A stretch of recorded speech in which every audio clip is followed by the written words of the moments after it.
Welcome to the true voice.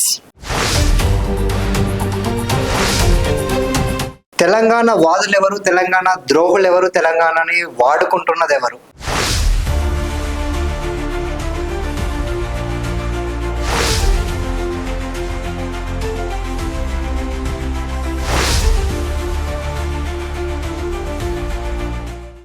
ఒకసారి మనం కూడా ఆలోచించుకోవాల్సిన సమయం వచ్చేసింది. ఎంతసేపు ఉన్న తెలంగాణ వాదాన్ని ముందు పెట్టి తెలంగాణకి ద్రోహం చేస్తున్నది ఎవరు? కేవలం ప్రజల సెంటిమెంట్ ని రెచ్చగొట్టి వాళ్ళ రాజకీయ అవసరాలను తీర్చుకుంటున్నది ఎవరు? బెస్ట్ ఎగ్జాంపుల్ గా తీసుకుంటే ఏపీ కానీ భారతదేశం కానీ ఏది తీసుకున్నా సరే రాష్ట్రానికి దేశానికి ఇన్కమ్ ఇచ్చే వాళ్ళని తరిమి కొడితే మనకి లాభమా నష్టమా ఆలోచించుకోవాల్సిన సమయం ఖచ్చితంగా వచ్చేసింది.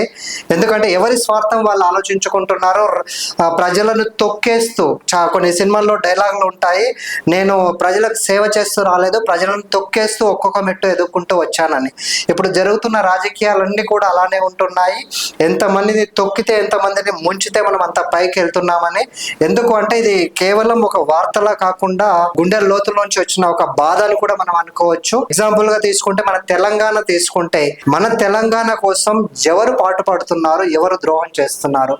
ఈ మధ్య జరిగిన కొన్ని సంఘటనలు తీసుకుంటే ఎవరికి కూడా తెలియని ఒక కొత్త మొహాలు అనేటివి మీడియాలోకి వస్తున్నాయి, సోషల్ మీడియాలో ఎక్కువగా హల్చల్ చేస్తున్నాయి. ఒకసారి ప్రజలందరూ మళ్ళీ ఒకసారి ఆలోచిస్తే ఆ మొహాలు ఏంటనేది సోషల్ మీడియాలో ఎవరెవరు తిరుగుతుంటున్నారు అనేది మీకు క్లియర్ గా అర్థమవుతుంది. కొన్ని ఎగ్జాంపుల్ గా తీసుకుంటే ఈ మధ్యన తెలంగాణలో సినిమా ఫీల్డ్ గురించి కొంతమంది మాట్లాడుతున్నారు. అందులో పాషం యాదగిరి వాళ్ళు కావచ్చు. ఎందుకంటే ఆయన పేరు ఎందుకు ప్రముఖంగా తీసుకున్నానంటే ఆయన మాట్లాడే భాష అనేది నాకు నచ్చలేదండి.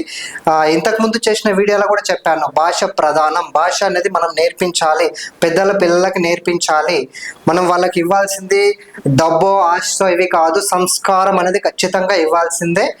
ఖచ్చితంగా తిట్టండి, తప్పులేదు. ఆంధ్ర కావచ్చు, తెలంగాణ నుంచి ఆంధ్ర కావచ్చు, తమిళనాడు కావచ్చు, కర్ణాటక కావచ్చు, ఎవరినైనా సరే ఖచ్చితంగా ప్రశ్నించాల్సిందే. తెలంగాణ పైన దాడి చేయాల్సి వస్తే, ఎవరైనా దాడి చేయడానికి వస్తే వాళ్ళని ఖచ్చితంగా ప్రశ్నించాల్సిందే. కానీ అది ఎటువైపు వెళ్తుంది? ఒక విద్వేషాన్ని రెచ్చగొడుతున్నామా మనం? ప్రాంతీయ విద్వేషాన్ని రెచ్చగొడుతున్నామా?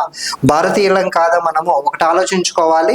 ఇక్కడ ఈ పాయింట్ ఎందుకు చెప్పదలుచుకున్నాను అంటే ఎగ్జాంపుల్గా సినీ ఫీల్డ్, ఇందాక మనం మాట్లాడుకున్నట్టుగా సినీ ఫీల్డ్ తెలంగాణ నుంచి తరిమి కొట్టడానికి ప్రయత్నం ఏమైనా జరుగుతుందా? కేవలం మన రాజకీయ పబ్బం గడుపుకోవడానికి వాళ్ళపైన పని ఏడుస్తున్నామా? ఎందుకంటే వాళ్ళు ధైర్యం చేయలేరు. ఒక పొలిటీషియన్ని వాళ్ళు మాట్లాడాలనుకుంటే, పొలిటీషియన్ గురించి మాట్లాడాలనుకుంటే వాళ్ళకి బిజినెస్ ఇంపార్టెంట్ కాబట్టి, సినిమాలు ఆడాలి కాబట్టి వాటిని ఎక్కడ అడ్డుకుంటారో, ఎక్కడ నష్టాన్ని చేకూరుస్తారో అని భయంతో ఒక్కరు ముందుకు రావట్లేదు. ఎందుకంటే క్లియర్ కట్ గా చెప్పారు, సిగ్గు, శరం, మానం, మర్యాద అన్ని వదిలేసిన వాడు ఆఖరికి సినిమాలోకి వెళ్తాడు అని మాట్లాడుతున్నారు. ఇది ఎంతవరకు కరెక్ట్? ఒక సినిమా నుంచే రామారావు గారు వచ్చారు, చరిత్ర సృష్టించారు.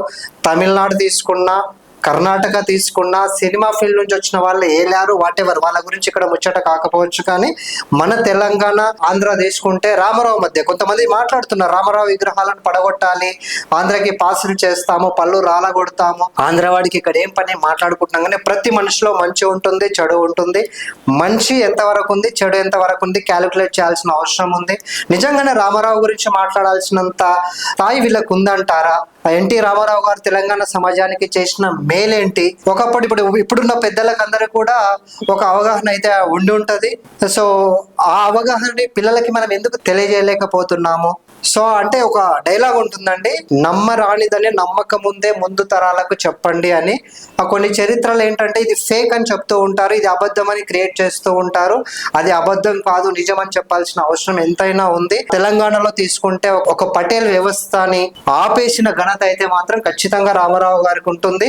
అలాగే మగవాళ్ళతో సమానంగా ఆడవాళ్లకు హక్కు ఉంది అని చెప్పిన ఘనత కూడా రామారావు గారికి ఉంటుంది. అది మన ప్రాంతీయ విభేదాలు అక్కడ ఆయన చూపించలేదు. బట్ ఇక్కడ ఎందుకు వస్తుందో మనకు తెలియట్లేదు. అప్పటి వరకు ఆయన, ఇప్పుడు లేదు, తెలంగాణ వాదానికి ఆయన ఆపోజిట్ ఎక్కడ మాట్లాడలేదు.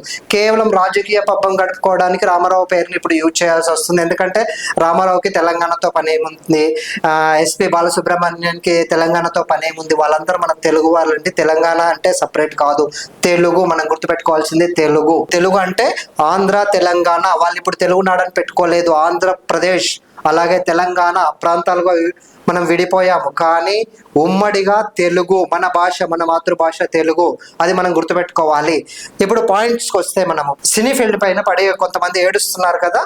సినీ ఫీల్డ్ని తెలంగాణ నుంచి తరిమి కొడితే మనకు వచ్చే లాభం ఏంటి, నష్టం ఏంటి చూద్దాం ఒకసారి. సో నిజంగానే తెలంగాణ వాదులకు అన్యాయం జరుగుతుందా అనేది అది వేరే పాయింట్. అది అంటే తెలంగాణ వాదులకు మీన్స్ తెలంగాణలో ఉన్న సినీ కార్మికులకు అన్యాయం జరుగుతుందా, అది సెకండ్ పాయింట్. నిజంగానే అన్యాయం జరుగుతుంటే ఖచ్చితంగా ఇక్కడ గవర్నమెంట్ కల్పించుకొని వాళ్ళకి చేయూతనివ్వాలి, వాళ్ళకి హెల్ప్ చేసేలాగా సినీ ఫీల్డ్తో మాట్లాడాలి. ఎందుకంటే ఇప్పుడున్న గవర్నమెంట్ కూడా సినీ ఫీల్డ్తో సత్సంబంధాలు కంటిన్యూ చేస్తుంది కాబట్టి అది వేరే పాయింట్. కానీ ఇప్పుడు ప్రతి ఒక్కరు పాషం యాదగిరి గారు పెద్దలు, గౌరవనీయులు, వాళ్ళు పిల్లలకు, ఇప్పుడున్న జనరేషన్కి వాళ్ళు ఏం చెప్పాలి, మంచి బోధించాలి. ఎవరైనా దారి తప్పుతుంటే, బూతులు మాట్లాడుతుంటే, నాన్న ఇది కాదు, బూతులు మాట్లాడొద్దు, మన సంస్కృతిది కాదు, మన తెలుగు సంస్కృతి కాదు, ఆ తెలుగులో మన తెలంగాణ సంస్కృతి కాదు అని చెప్పాల్సిన మనమే ఏం చెప్తున్నాం, ఏం నేర్పిస్తున్నాం, బూతులు నేర్పిస్తున్నామా? తెలుగు సినీ పరిశ్రమ నుంచి కొంచెం మనం ఒక 2 years 3 years వెనక్కి వెళ్తే జగన్మోహన్ రెడ్డి గారు టార్గెట్ చేశారని చెప్పారు. జగన్మోహన్ రెడ్డి గారు క్లియర్ కట్ గా, అంటే ఆయన రాష్ట్రం కోసం మాట్లాడిండొచ్చు, ఆయన క్లియర్ కట్ గా ఏం చెప్పారంటే, సినిమా ఫీల్డ్ వాళ్ళందరూ హైదరాబాద్ లో ఉంటున్నారు, వచ్చే ఇన్కమ్ అంతా హైదరాబాద్కి వెళ్తుంది, ఏపీకి ఏంటి లాభం, అలాంటి వాళ్ళ కోసం టికెట్ రేట్లు ఎందుకు తగ్గించాలి? ఒకసారి ఎవరైనా తెలియని వాళ్ళు ఉంటే ఒకసారి యూట్యూబ్ లో కొట్టవచ్చు, సోషల్ మీడియాలో వెతకొచ్చు, ఈ లైన్ అయితే అండర్లైన్ చేసుకోండి. మాట్లాడారు అంటే సినిమా ఫీల్డ్ నుంచి తెలంగాణకి లాభం ఉన్నట్టే కదా. ఒక హీరో 100 కోట్లు తీసుకోవచ్చు, 200 కోట్లు తీసుకోవచ్చు, 1000 కోట్లు తీసుకోవచ్చు. ఒక సినిమా ఆడితే ఎంత బడ్జెట్ అన్న రావచ్చు, దాని నుంచి ఇన్కమ్ ట్యాక్స్ అనేది గవర్నమెంట్కి వస్తుంది, మన గవర్నమెంట్కి వస్తుంది. దీనివల్ల ప్రజలకు కూడా మేలే జరుగుతుంది కదా. మన గవర్నమెంట్కి వస్తుంది అంటే మన ప్రజలకు వచ్చినట్టే కదా. అంటే డైరెక్ట్ గా హీరో కావచ్చు, ప్రొడ్యూసర్ కావచ్చు, డైరెక్టర్ కావచ్చు, వీళ్ళకి వచ్చే ఇన్కమ్ కావచ్చు. సినిమా వల్ల డైరెక్ట్ గా, ఇండైరెక్ట్ గా కూడా సినిమా ఫీల్డ్ వల్ల మనకి లాభమే కానీ నష్టం అనేది కాదు. ఒకప్పుడు తీసుకుంటే ఆల్రెడీ తమిళనాడు నుంచి ఇక్కడికి వచ్చేసింది, చెన్నై నుంచి మనకు తెలుగునాడుకు వచ్చేసింది. సో ఇప్పుడు వాళ్ళని ఇక్కడ నుంచి పంపించడం వల్ల మనకి లాభం జరుగుతుందా, నష్టం జరుగుతుందా? ఏంటండి ఈ మాటలు, నాకు అర్థం కావట్లేదు. సో ఏదేదో మాట్లాడుతున్నారు. ఇదే మనం కంపేర్ చేస్తే ఒక రాజకీయ లీడర్లను మీరు అనగలరా, ఒక రాజకీయ పార్టీని మీరు అనగలరా, ఇప్పుడున్న ప్రభుత్వాన్ని మీరు ప్రశ్నించగలరా? సిగ్గు, శరం, మానం, మర్యాద లేని వాళ్ళే రాజకీయాల్లోకి వస్తారని మీరు అంటారా? అనలేరు. ఎందుకంటే వాళ్ళు మిమ్మల్ని ఊరుకోరు, ఎదురు తిరుగుతారు, వాళ్ళ నుంచి మీకు ప్రాబ్లం అవుతుంది కాబట్టి రాజకీయ నాయకులను ఎవరు టచ్ చేయరు, ఓన్లీ సినిమా ఫీల్డ్ వాళ్ళు. ఎందుకంటే వాళ్ళు మీరు ఏమన్నా ఒక చెంప పైన కొడితే ఇంకో చెంప చూపిస్తారు అన్నట్టుగానే కదా మీకు సినిమా ఫీల్డ్ అంటే. దాంట్లో మంచి ఉంటుంది, ప్రతి ఇండస్ట్రీలో మంచి ఉంటుంది, చెడు ఉంటుంది. సినిమా ఫీల్డ్ గురించి ఎందుకు మాట్లాడుతున్నా అంటే, సినిమా అభిమానులని కాదు ఇక్కడ మ్యాటర్, వాళ్ళ నుంచి మనకు లాభం ఉందా, నష్టం ఉందా, మనం ఆలోచించుకోవాల్సింది అది ఒక్కటే. ఎవరైనా కావచ్చు, ప్రతి హీరోకి అభిమానులు ఉండొచ్చు. ఒక పాయింట్ అయితే చెప్తాను, ఏ ప్రాంతానికైనా సరే ఇండియాలో, భారతదేశంలో గర్వంగా చెప్పుకోవచ్చు మనం, మన తెలుగు ఇండస్ట్రీ నుంచి ఎక్కడ ఏ ఆపద వచ్చినా విరాళాలలో ముందంజలో ఉన్నది టాలీవుడ్, మన తెలుగు పరిశ్రమ. దగ్గర ప్రతి హీరో కూడా వాళ్ళ స్థాయిని బట్టి 50 లక్షలు, ₹1,00,00,000 ప్రకటిస్తున్నారు. ఏ రాజకీయ నాయకుడు కూడా ప్రకటించరు. ఇప్పుడు చెప్పుకుంటున్న మేధావులు ఎవరు కూడా ప్రకటించరు. ఏం వాళ్ళ దగ్గర డబ్బులు లేవా? లేకపోవచ్చు. డబ్బులు లేకపోయినా కూడా సాయం చేయడానికి వాళ్ళకున్న స్థాయిని బట్టి ముందుకు రావచ్చు కదా. తెలంగాణ ప్రజలకు ఏమైనా ప్రాబ్లం వస్తున్నప్పుడు ఈ ప్రాబ్లంకి మేము సొల్యూషన్ వెతుకుతాము, లేదంటే గవర్నమెంట్ పైన పోరాడతామని ఎవరు రారు కదా. ఎందుకు సినిమా ఫీల్డ్ పైన అంత టార్గెట్ చేస్తున్నారు మీరు? ఎందుకు వాళ్ళని ఇక్కడ నుంచి పంపించాలని చూస్తున్నారు? వాళ్ళకి ఆత్మాభిమానాలు ఉండవా? వాళ్ళకు కుటుంబం ఉండదా? ఇలా మాట్లాడడం దేనికి? ఇలాంటి వాళ్ళు మనం మేధావులని చెప్పుకుంటున్నాం. వాళ్ళపైన ఎవరైనా మాట్లాడితే చూడండి, ఈ మధ్య చూస్తే ప్రొఫెసర్ నాగేశ్వరరావు కావచ్చు, పృథ్వీరాజ్ కావచ్చు, లేకపోతే ఇప్పుడు ఇందాక మనం చెప్పుకున్న పర్సన్స్ కావచ్చు, అలాగే కొన్ని మీడియా సంస్థలు కూడా టార్గెట్ చేసి మాట్లాడుతున్నాయి. వీళ్ళకి ఏమి రాజకీయాలతో ఎందుకు మాట్లాడొచ్చు, డెవలప్మెంట్ గురించి మాట్లాడొచ్చు. అక్కడ రాజకీయాల్లో వేలు పెట్టాల్సిన అవసరం మీకెందుకండి? రాజకీయాల్లో వేలు పెడితే ఇప్పుడు నువ్వు ఒక దొంగ అని చెప్తే అవతల పర్సన్ అవునండి నేను దొంగనే అని ఒప్పుకోవాలి, లేదంటే సైలెంట్ గా మూసుకొని ఉండాలి. లేదు నేను దొంగని కాదు, నన్ను ఏం చూసి నువ్వు దొంగ అంటున్నావు, ప్రూఫ్ నాకు కావాలి అని అడిగితే మాత్రం ఇది మనకు ప్రాంతీయ విద్వేషాన్ని మనం రెచ్చగొడతాం.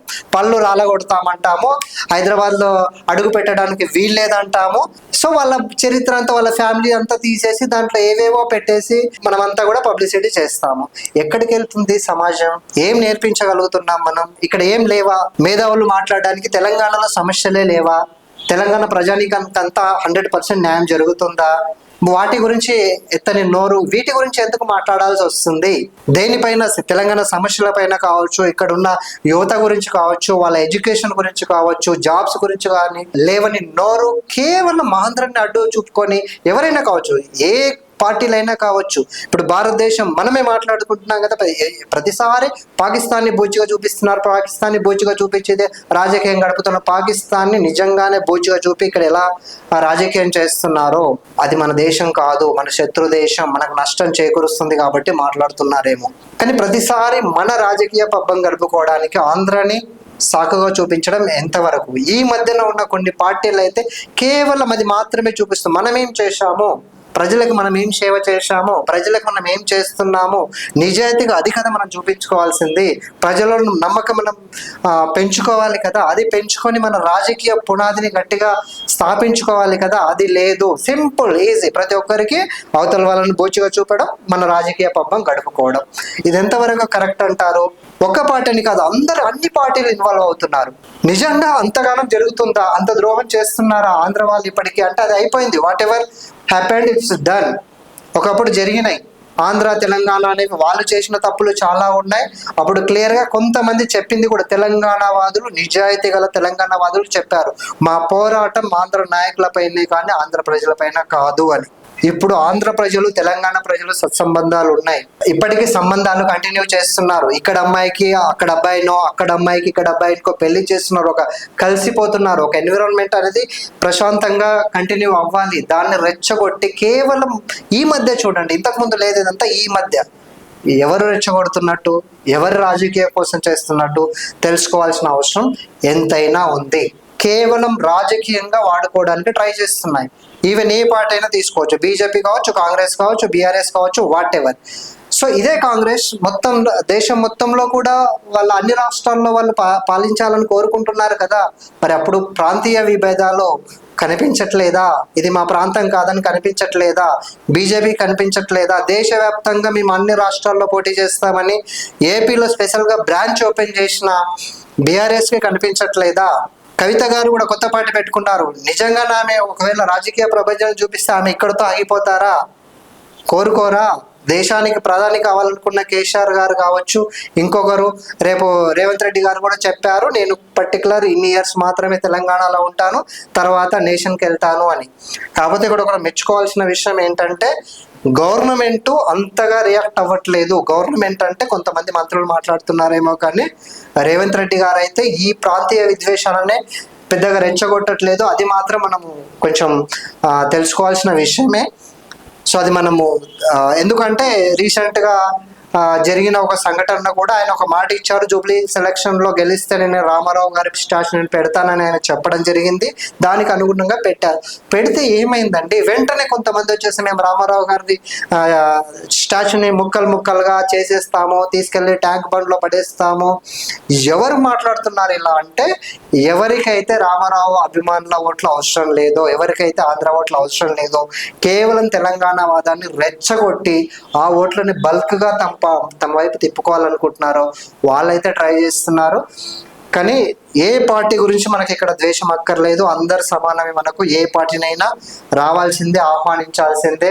అది టీడీపీ కావచ్చు, జనసేన కావచ్చు, బీజేపీ కావచ్చు, కాంగ్రెస్ కావచ్చు, బీఆర్ఎస్ కావచ్చు, ఎవరైతే ప్రజల పక్షంలో నిలబడతారో వాళ్ళకి మనం సపోర్ట్ చేయాల్సిందే, మనల్ని మనం బాగు చేసుకోవాల్సిందే. కానీ ఖచ్చితంగా ప్రజలు ప్రాంతం, కులం, మతం ఇవన్నీ పక్కన పెట్టి నిజాయితీ గల వాళ్ళు ఎవరు అని మనం ఆలోచించుకోవాల్సింది. వీళ్ళ మాయలో మనం పడకుండా నిజంగా ఎవరు మనకి సేవ చేస్తున్నారో తెలుసుకోవాల్సిన అవసరం ఎంతైనా ఉంది.